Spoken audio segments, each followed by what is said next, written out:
Tim penyidik pidana khusus Kejaksaan Tinggi Sumatera Utara akhirnya menahan Irwan Perangin-Angin, tersangka dugaan tindak pidana korupsi penjualan aset PTPN 1 Regional 1, Jumat 7 November 2025 malam.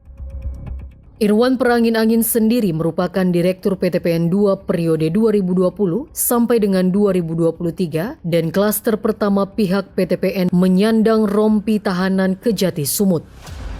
Kepala Kejaksaan Tinggi Sumatera Utara melalui Kepala Seksi Penyidikan Arif Kadarman mengatakan tersangka Irwan Perangin-Angin mengalihkan aset seluas 8.007 hektar HGU ke PT Nusa Dua Propertindo tanpa persetujuan Menteri Keuangan Republik Indonesia. Selain Irwan, penyidik masih terus mendalami keterlibatan pihak-pihak lain, bahkan tidak menutup kemungkinan adanya tersangka berikutnya.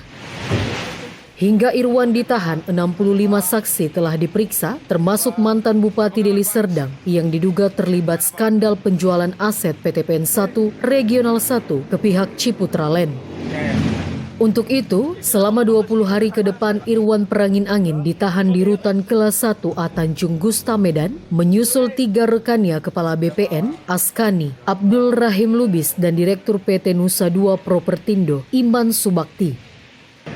Tim penyidik Kejati Sumatera Utara melakukan penahanan terhadap satu orang tersangka yang berinisial IP yang pada saat itu selaku Direktur PTPN 2 tahun 2020 sampai dengan 2023. Perbuatan IP tersebut selaku Direktur PTPN 2 tahun 2020 sampai dengan 2023 yaitu mengimbrengkan asetnya berupa lahan HGU kepada PT NDP tanpa persetujuan pemerintah, CQ Menteri Keuangan.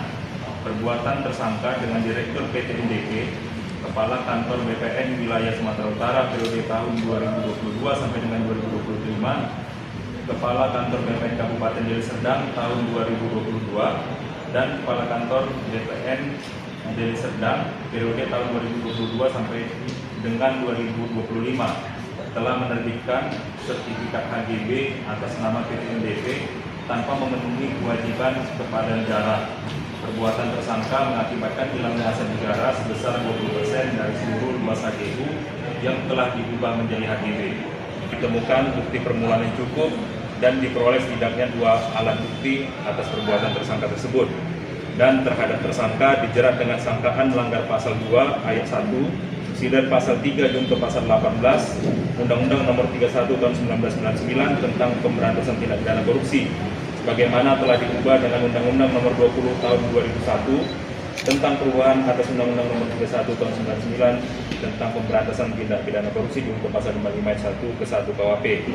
Dan penahanan terhadap tersangka tersebut dilakukan berdasarkan surat perintah penahanan dari Kepala Kejaksaan Tinggi Sumatera Utara dengan perintah melakukan penahanan terhadap tersangka selama 20 hari pertama di Rutan Kelas 1 A Tanjung Gusta Medan. Penyidik juga sampai saat ini terus melakukan pendalaman dan pengembangan untuk mencari keterlibatan apakah ada pihak lain juga yang terlibat dalam perkara ini.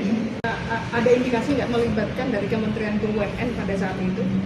Masih kita lakukan pendalaman terhadap seluruh informasi yang kita dapatkan. Terhadap hal tersebut kita lakukan pendalaman. Untuk kepala daerahnya sendiri sebelumnya Azari masih terus kita lakukan proses pemeriksaan dan pendalaman. Perumahan yang mana aja Bang? Karena banyak kan ada 9 titik. Di MP3, ya. Sampari dan Tanjung Rawa. Diketahui inbreng merupakan transaksi pengalihan harta selain kas terhadap perseroan, persekutuan dan badan lainnya sebagai pengganti saham atau penyertaan modal. Transaksi inbreng dapat berupa benda berwujud maupun tidak berwujud yang dapat dinilai dengan uang seperti penyerahan tanah, bangunan, mesin, hak paten dan hak kekayaan intelektual. Dari Medan, Tony Hutagalung, Orbit Digital memberitakan.